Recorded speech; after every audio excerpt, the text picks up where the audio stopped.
Hello, I'm Mark Tucker, And I'm Alan Furstenberg, and we are Two Voice Devs. Two Voice Devs, everyone. Welcome back. We're glad to talk with you another week. And today we've got lots of stuff to go over, kind of the nitty gritty. But how was your week this last week, Alan? It was busy. I did a presentation last week on the interactive canvas for Voice Lunch Devs. Very nice job, by the way. I learned some things. Thank you. It was a fun conversation. I did not rant too much, which I think disappointed some people. No, some of the ranting was like very accentuated. So I don't know, maybe what you didn't do in quantity, you made up in volume. But no, it was a good presentation, a good crowd, a lot of good questions. It's good to see a lot of people excited about some of these technologies and some of the visual technologies that we have to go along with voice. Right, and as I've started using interactive canvas more on a project I'm working on, I'm actually liking how they thought about it. So it's pretty nice with the pairing the on update with the on TTS mark tags and queuing things off, and then having the send text to be just an equivalent of if you had said that. Actually, pretty simple but powerful. Yeah, no, there's a lot of things about it that are really they just feel right. It was clear they put a lot of good design thought into it, and I'm pleased with where it is and where it's going. You know, it's still evolving, so hopefully it'll evolve a little faster. But I like where it's going. How's your week been? Oh man, really busy. Just lots of project work at work, and good projects. Lot of interesting areas to work on, but doing Alexa stuff, doing Google stuff. It's good. Good. It's always fun to when you're in there and doing stuff for clients and trying to get all of these things done because you want to see them out in the world. Yeah, you do. Yeah, and you think about well, how has this designer thought about it? This is once again one of the things I love about Rain is that there are designers that are thinking just as hard about the user experience and the conversation as I'm thinking about the code and how to implement it, and it just feels nice. And but the bar is high on some of these projects. In some ways that's good. I'm glad to see we're looking to produce really good stuff. Yeah, I'm excited about them. Oh, fantastic. So as you mentioned, we've got a lot of stuff that we were looking at this weekend. And part of it is after interactive canvas, or as part of my presentation there, I've been watching some of the stuff that Jeff Blankenberg has been doing and presenting. And he started getting into APL stuff.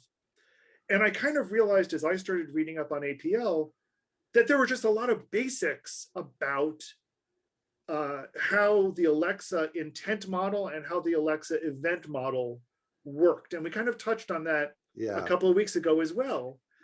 And so I started reaching out to you to say, can we start getting into some of these basics that clearly I don't quite have my head wrapped around yet.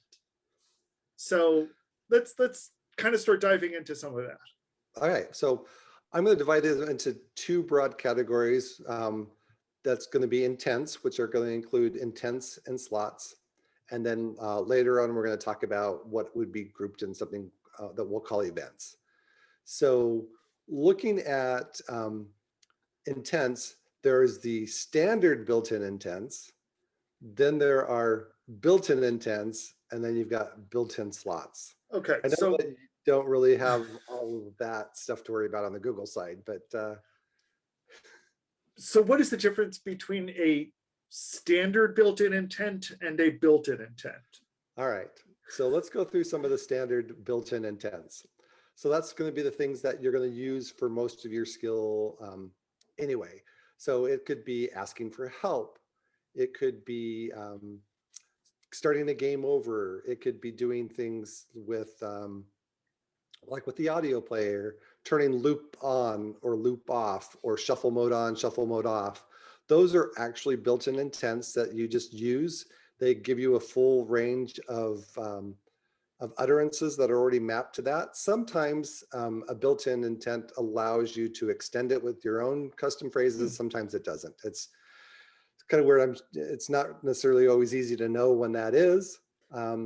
But also, like with the audio player, you can pause, you can resume, you can go previous and next. And those are things that could be used for an audio player or could be used for other things as well. So these are the built-in intents. Those are the built-in intents, yes. Okay.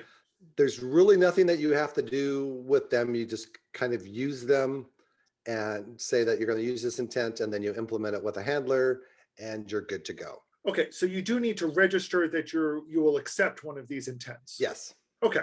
You still have to, register it in your intent model that you're going to use them, and then you go ahead and implement the handler. Okay, and they have these defined for all of the languages that are supported?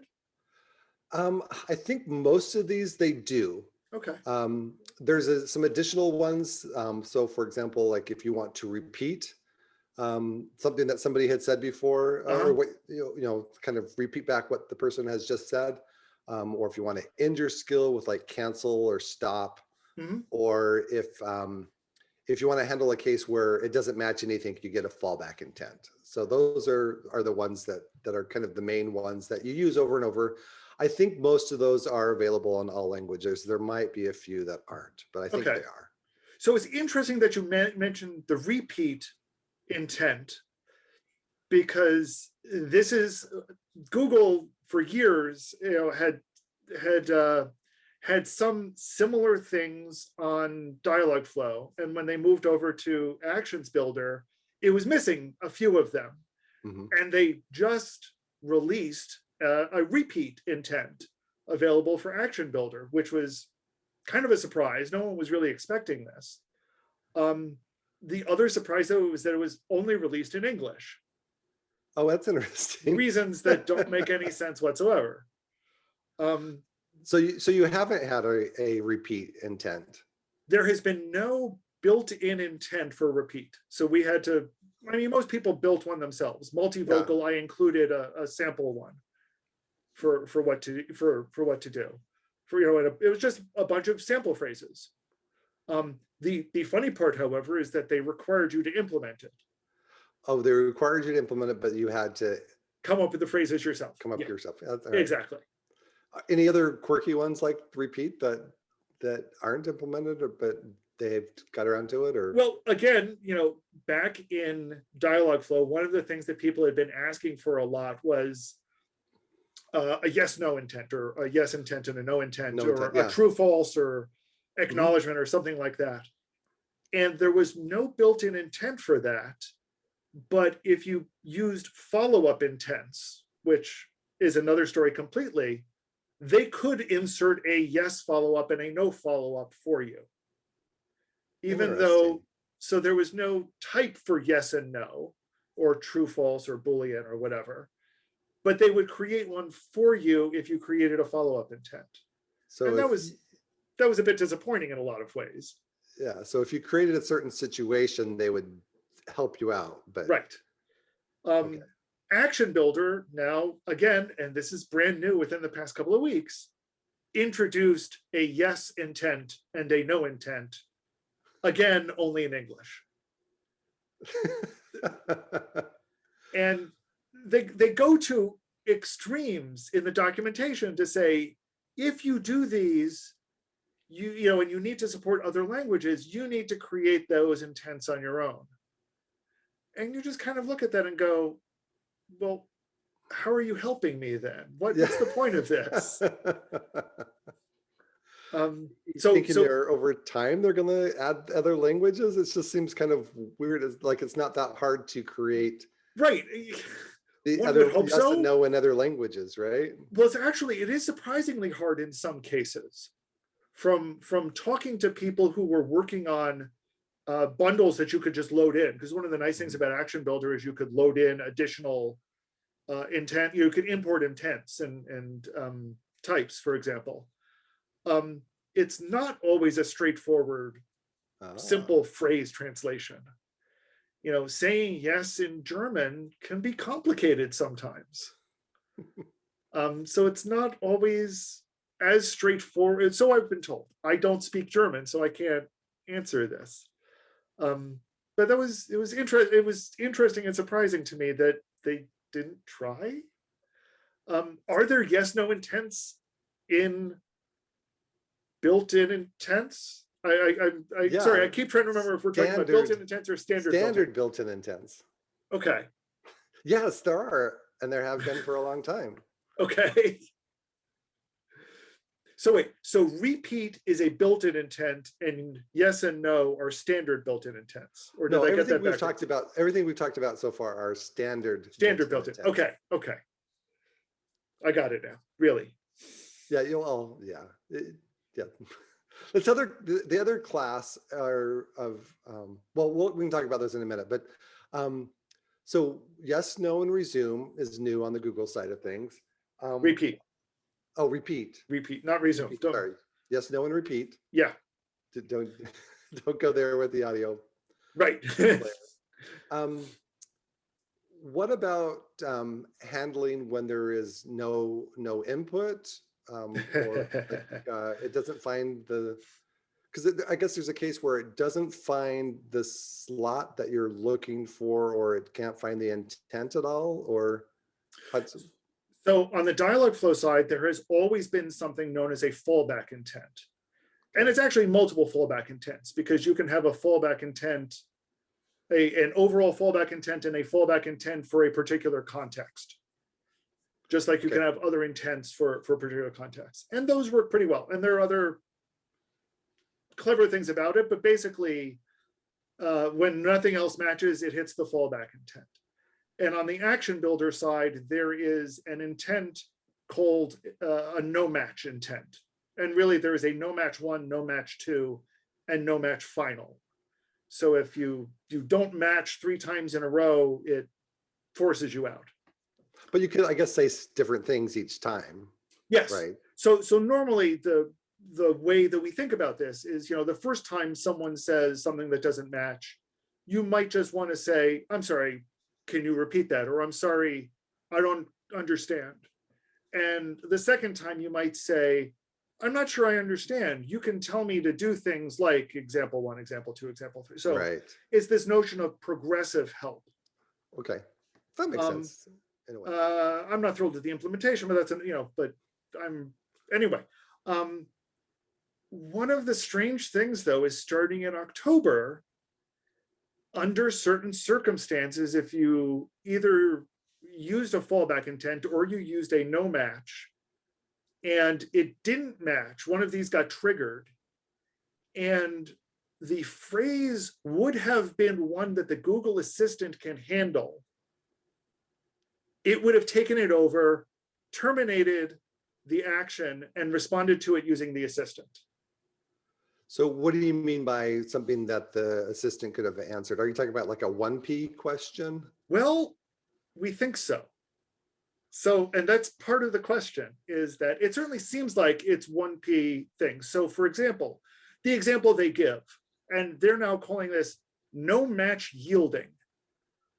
So they've, although this has been in place since October, and they've sent out a couple of cryptic emails about it, they have now actually documented this, still pretty cryptically, but they've now finally documented it.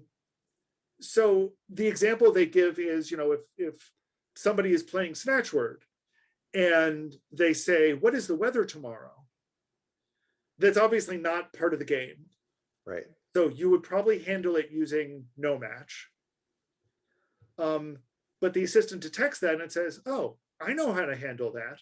So we'll end Snatchword and reply with what the weather will be tomorrow. Doesn't tell you it's ending Snatchword. It's, so for some things, and this makes sense in some ways. I mean, it seems on the surface like a really good feature. The problem is, as developers, we don't know that the session just ended. We don't know that the user just said something to leave us. In some cases, again, while I was playing Snatchword, I've said something that was close enough to a search term that Google thought I was actually searching and executed it as a search, taking me out of Snatchword. And and I don't know what just Curse happened. you, Google. I know. So that, it's a well-intentioned feature, and I know why they did it, because when we used to look at our logs, we'd see lots of people asking for what time is it, what's the weather, Yeah. Things that no, I can't handle, and I shouldn't. But it seems a little extreme to just kick them out. Yeah. So, well, it's interesting because Google goes through some definite steps to make it seem like, okay, you're not talking to Google now, you're transitioning into an action. All right, you're done with the action, you're transitioning out of the action, so that you've got context that that there's two different states that you're in. Um, Amazon doesn't do that. So it just goes right into the experience, and then you leave the experience. So there isn't that transition tone Right. and stuff. So the or even a interesting change in voice. right. Yeah. The interesting thing is, from a user's perspective, if I said, "What's the weather tomorrow?" we do get the exit tone, and it does change voice. So it doesn't try to pretend that something happened. But we also know that users don't tend to notice either the entry or the exit tone. That's not a well understood user experience. Yeah, that's true. So so it is interesting because I guess the way that would happen on Amazon is that you would keep saying something, and maybe the person's like, I'm done playing this game and I just want to know what the weather is, and not necessarily knowing that you have to end one to start the other. Then I guess one option is that they keep saying, I don't understand this, which then the people are like, how come my device doesn't understand me? I asked it yesterday what the weather was, and it worked, and now it doesn't. So hang on. So that actually leads to a question: how is no match handled on the Alexa side? So you get a fallback intent that says, so then you can then say, hey, I didn't understand what you said, or along those lines. There's something that changed with stop and cancel that's a little bit different. That's not exactly the same thing, but there are some changes kind of along those same lines that you talked about, where I think there's changes to try to make it be more understandable, but in some cases I think it makes it more confusing, or could make it more confusing to the user. And Interesting. there definitely is a frustration level for developers. So if I keep triggering the fallback intent multiple times in a row, does Alexa at any point say, yeah, we're giving up on this? Or Nope, but you can keep going on and on. you could, yeah. You'd have to handle your own counting mechanism if you want to do progressive, more detailed response, or to say, hey, you know what, I'm not sure really what you want to do. It's time to exit, or I don't know. Interesting. Yeah, you'd have to do that yourself. There's not that Interesting. match 1, 2, and final. Right, and that's not hard to do, and I think that's the appropriate way to handle it. But still, it's interesting that there's no. It will let you just keep going. Yeah. Interesting. Keep cycling back and asking you the question and asking you the question. Yeah, very interesting. The other case is that, like, if they ask you a question and you just don't answer for the 7 seconds on Alexa, then it will ask you. It gives you a reprompt, and then if you don't answer the reprompt, then it shuts down. Now, is that an automatic reprompt that never hits your intent, or that never hits your webhook? I don't think no, it doesn't hit your webhook, because when you respond back with a response to the device, you're saying, this is my text to speech, and this is the reprompt to use. Oh, if interesting. it needs it. Okay. Yeah. Because again, on the Google side, that's handled by an intent called what is it? No input. And again, it's no input 1, no input 2, no input final. Right. The other interesting bit is that you can only get a no input on a speaker. You can't get it on an Alexa, on a Amazon. Let me try this again. Google Hub. You can't get this on an Android device. You can't get it on a smart hub. It's only on the speakers that you get no input. So that's interesting. That makes no sense. Yep. Should be consistent. Yes. So something that's changed with stop and cancel is that there was this, I think it was kind of fallout from some sort of report where somebody thought that, I don't know exactly why, but it seemed like things changed after, because you could use stop in multiple contexts. You could use, like you were in the middle of something and you could say, Alexa, stop, or say stop. And it would you could use it to end the context that you were in. Like maybe you were going through search results and you could say stop, and it Yes. would break you out of the search results, and then you could continue on with the skill. Uh-huh. And it left it open that you could use either cancel or stop. Now they made it so that if you say stop, then it has to, in most cases, you have to actually end the skill, and you can't prompt like, do you really want to exit? So you're kind of like, we already gave them exit and quit that they could say, that just kind of like quick exits out and doesn't do anything. But now we have to handle stop. And interesting. So this is actually one of the issues I've seen, is that on the Google side, there is a cancel intent, but commands like stop map to it. So, and this particularly comes up when you're dealing with media players, that if the person says stop to the media player, well, okay, that's now stopping the entire action. So that's a big event. Yeah. When that's not necessarily what they mean on the music side. Right. And I can certainly see things like, if you're going through a list, that's a good way to break out of it. And Google doesn't offer that. Yeah. That's very interesting. Yeah, that is. Something I did notice when I was working on Snatchword is that when I was on Dialogflow, I was able to get the kind of like an exit message, an outro. Yes. When I said cancel or stop, but then when I moved to Actions Builder, I had to go through an extra step to make sure that it would say something on the end, as opposed to just kind of bleeping out. And I can't remember exactly what I did. That's interesting. Change that. It shouldn't. I don't know. It shouldn't. Well, maybe there's a reason, but I can't think what it is. In theory, if you assign a webhook to the cancel event, then it will call the webhook. But no matter what happens, it will always transition to the exit after, whether it calls your webhook or sends a prompt or whatever. There's no way to block transitioning to exit. And I've tried. I mean, I've tried saying, go ahead and transition to something else, and it'll say, nah, you're going. We're leaving now. All right. So I'm just going to cover really quickly built-in intents that are different than standard built-in intents. Okay. So these have been around for a long time, and they have remained, as far as I know, in developer preview mode. So these built-in intents are for things like actors or book titles or musicians or music groups. Oh. And they have a really weird syntax. So it's like Amazon dot, then some word. In some cases it's choose action, some cases it's search action. And then you've got your angle brackets, object at actor or object at book. Really goofy syntax. I have never really found a use for them.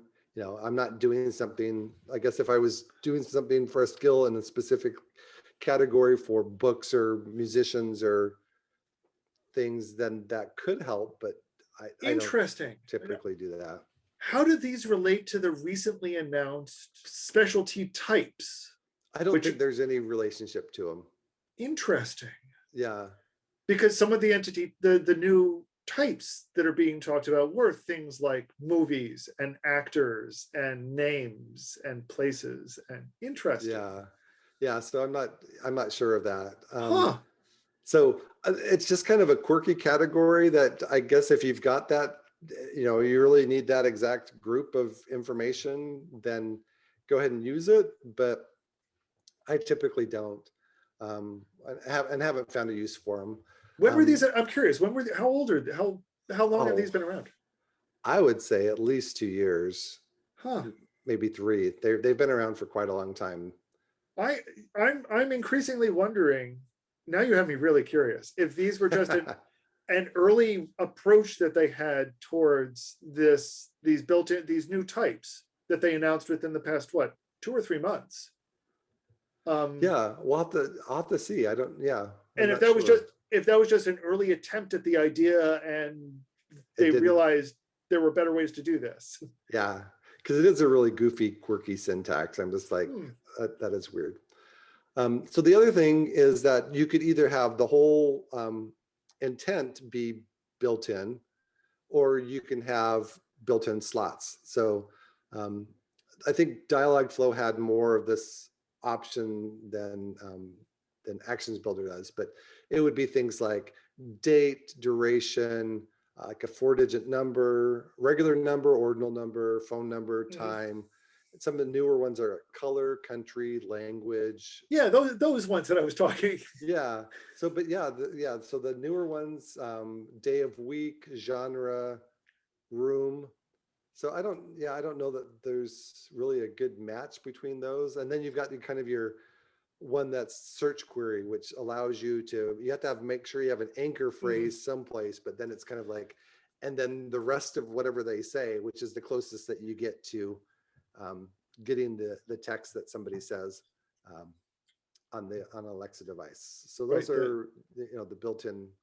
Um, So, and the interesting parallel to that search type now on the Google side is either the sys any type on mhm. Dialogflow, or you can create a match everything type on Action Builder. And they're now kind of encouraging they're basically saying use these if you do need to match anything. Don't use a fallback intent. Uh, And I'm now increasingly telling people, don't use a fallback intent at all. Set up one of these instead, because we don't know what a fallback intent is going to do. They've changed the contract on what a fallback intent it does, and I don't trust them not to change it again. it's interesting. So I guess anything else on kind of the intent slot side of things on Google that's interesting before I jump to this other category of events? No, this all makes sense. I mean, there are certainly differences between the two sides, but this is pretty much what I understand intents to be. I don't think I really grasped the notion before that there were all of these built-in intents. There were just a bunch of phrases they predefined for you to make things easier. Mm-hmm. And I kind of see that like as a standard widget set. That kind of makes sense. Yeah, yeah, it does. And I was kind of surprised on the Google side when I was working with them that there were less of those slot types but also that there was the ability to the any type was pretty easy to use on Dialogflow. So kind of a mixed bag, different, but interestingly enough, both of those mapped really well to Jovo, and I could do a standard language model in this kind of intermediate format that Jovo built called the Jovo model, and then I could create my intents in both Alexa and Dialogflow, and now in Actions Builder. So Okay, so that's intense, and I have my head wrapped around intense pretty well. How does an event differ from that? so an event differs, I think, like when it happens or what creates it. So all the intents are from somebody saying something, or I guess on a display screen, if you were to like hit the button to exit out of the skill completely or something. But in the end, Okay. they're intents come from the user from talking generally. And Okay. so this other category, I'll get kind of where it started out. So the first group of events that I became familiar with were actually out of session events. So your skill wasn't even running at all. And like if you wanted to capture, and Amazon, I mean, sorry, Google doesn't have this idea of a skill being enabled or activated Right. or Okay. disabled, right? Um, or so you could capture and listen. Your skill would basically just be a webhook that also captured these other things, as opposed to having some other webhook that would listen for these out of bound Oh, events. But okay. So some of these events were things like when a user first activated you, you would get yeah, an event to say, "Hey, somebody just signed up for your skill." yes. Ooh, interesting. Okay. And I've seen it like well, an interesting abuse of that, where I've seen where maybe you've enabled the skill and give it the permission to get your email, and then when you activated it, then actually they signed you up for the email newsletter that you would then have to, Oh, yeah. so I could enable my skill, never start it, and I was already signed up for the email newsletter. Yeah. Oh, that's harsh. Yeah. So I'm like, that's not good. Or when like you go in and you change your permissions and say, I want to get reminders, or I want to be able I give you permission to access my email address or first name or whatever. Uh-huh. Then those are different events. The permission changed events are things that you can Okay. keep track of. And in some cases, because that happens outside of when your skill is running on the web UI, so it's kind of almost like plug into your Alexa app when you do certain things in that, like account link or enable or disable or change permissions, then it gives the ability to handle that inside of the skill. It's outside of any particular session of the skill, Right. but you do get information like this is the user. So you could do things like, oh, I changed this permission, so now I have this permission. So I could then access the DynamoDB record for that user and save something in that Yep. No, that makes in sense. there. So So that's kind of the first group. how do you so okay, let's go through all the groups first. Then I have more questions. Okay, all right. Well, just to answer that, you would handle it pretty much like a typical handler. It was just another type of Right. No, handler. that was my question, That essentially. was your So question? Okay. yeah. So So it's all of these you really just treat like handlers. They're just named different things. So instead okay. of being intent handlers, they're event handlers. So they're basically They they're still handlers. They contain a JSON structure that is more or less the same, but obviously Yeah, don't include the session data. right. Yeah, yeah. Okay. And some of them are very slimmed down as far as what information they include. So because they won't Okay. have necessarily, they won't have capabilities. They won't Hmm. necessarily have information about your device, like your dimensions and your pixel depth and all that stuff for APL. So they're definitely slimmed down versions of the requests that you would typically get. Okay, that makes sense. Yeah. But So otherwise, I mean, so okay. So what are some of the other intents? And these are ones that can happen during a session. yeah, so the other type, if you're thinking about, there's certain cases where you're in the middle of your skill, and there's certain things that Amazon wants to take care of for you. So like, let's say you're doing in-game purchasing or something, like in-skill purchasing. Okay. There's a certain flow that Amazon requires you to follow. In fact, you have to hand off your skill to them to do this other flow, to then respond back to you with some sort of indication whether it was successful or not.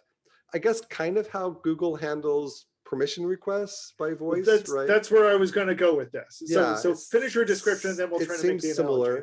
similar. So then so like in the case of in-skill purchasing, you never know from the developer's standpoint how much they're going to be charged for your subscription or whatever, because Amazon guarantees that, let's say you were going to charge $1 per month for a subscription. They guarantee that you will get 70% or 70 cents of that, but their 30%, they have leeway, and they might charge somebody with Amazon Prime only 20 cents or up to the 30 cents of Okay. their portion. So it really could only cost somebody 90 cents as opposed to $1 or whatever. So you don't really know at runtime how much they're really being charged. You're just guaranteed your 70% for sure. So So they don't want you to say anything in your skill, like how much it costs or anything. That has to be passed off to Amazon, who then goes to the flow and asks you if you want to do it, confirms and tells you the price and all that other stuff, right?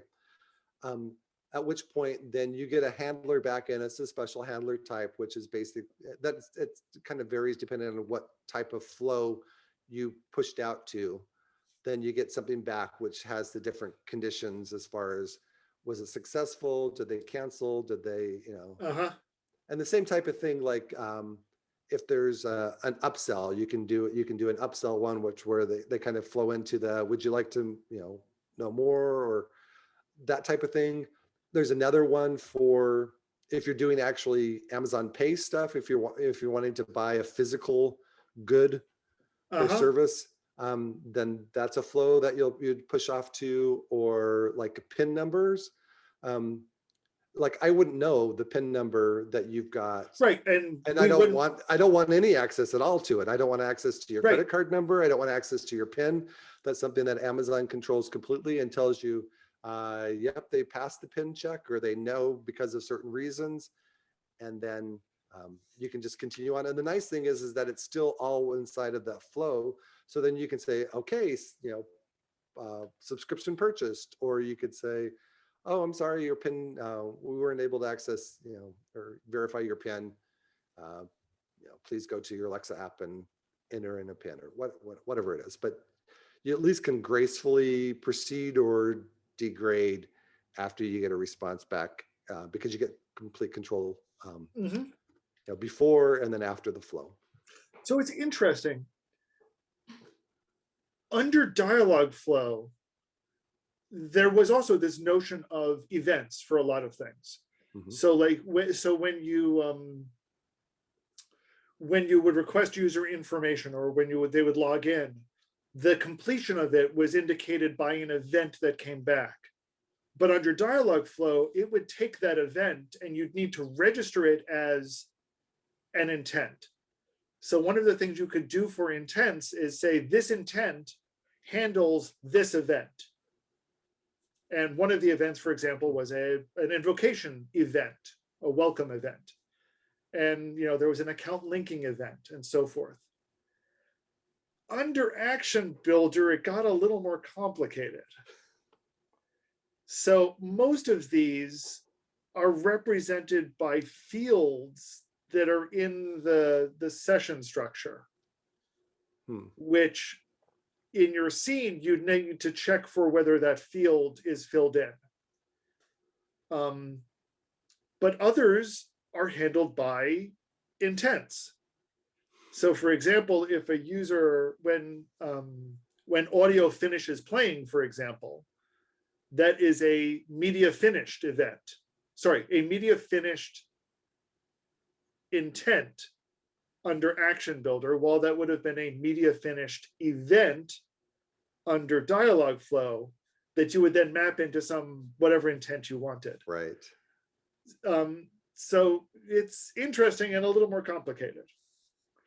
The thing about events that I picked up on is as I was looking through APL, for example, touch events or touch events on the device could be handled on the device, and we'll deal with that another time. Or they could be reflected as events that get sent to your webhook. And I'm looking at that going, wait a minute, so what is this? What is this an intent? What is this? How does this differ from an intent? And it sounds like an event can be, isn't always, but can be a non-audio intent. Yeah. Okay. Yeah. So in the end, they're all handled, and in the case of like built-in intents and standard built-in intents, and in the case of events, then it's a very specific string that you have to use to indicate this is the thing I want to handle. And then when you're building your own custom intents, then you name it whatever you want and you can use that. But different on events is that you don't have to register them anywhere. You just Okay. have a handler for them. You need to make sure you have a handler. But what if you don't have a handler for it and you get one? I don't know. I don't know if it just ignores it. I'm trying to think Don't of, do that. hmm, trying to think of a situation. Yeah, I think it would like one of those inflow things. I think you would get an error. I think there would be a problem with it not being able to come back in. That makes sense. So it's Yeah, basically what would happen if you requested an intent, if you registered for an intent and you didn't register a handler for it, and yeah, what would happen? Same, yeah. yeah, same thing. Okay. So that clears up an awful lot in my mind. We talk about intents a lot because they're kind of the core of what both systems are based around. Yeah, So I think this clears up a little bit some things that I didn't quite understand before. So thank you for that. yeah, no thanks. Yeah, there's always interesting because you're like, okay, a lot of the stuff is the same. Maybe, interesting that you're just barely getting yes, no, and Yeah. repeat. It's, I'm like, we've had that for a long time. And then I'm like, there's this whole category of these quirky built-in intents for musician and stuff that I'm like, I don't know if they're ever going to get out of developer preview. right. And on the other, and at the same time, we have this, clear no match and no input and cancel that have similar equivalents, but not quite the same. Yeah, and I like the progressive nature because you're starting to think about like what are things that we can do in the infrastructure or in the frameworks that we use to really model these patterns, which I think designers should be allowing for, is that Right. that increased help when it's not not understanding what you're saying, or when you haven't said anything. I think there's a number of these things that are are going to be good patterns to follow, like being able to ask, what did I say? It's like repeat that, Right. that should be something that's always available. Having these notions of standard widgets, standard Yeah, design concepts that the systems directly support as good practices. I think we're going to be seeing that more and more, and I think that's a good thing. yeah, I do too. So if you've got questions about invents or intents or things that you think should be obvious, ask them. Clearly we're trying to figure out some of these differences ourselves, and we're always happy to explore them. Yeah, looking forward to your comments and your feedback, and being able to help you and learn from you as well. So thank you for watching or listening. We are Two Voice Devs. Two Voice Devs. Take care, everyone, and have a good week, Mark. All right, you too, Alan. Take care, everybody.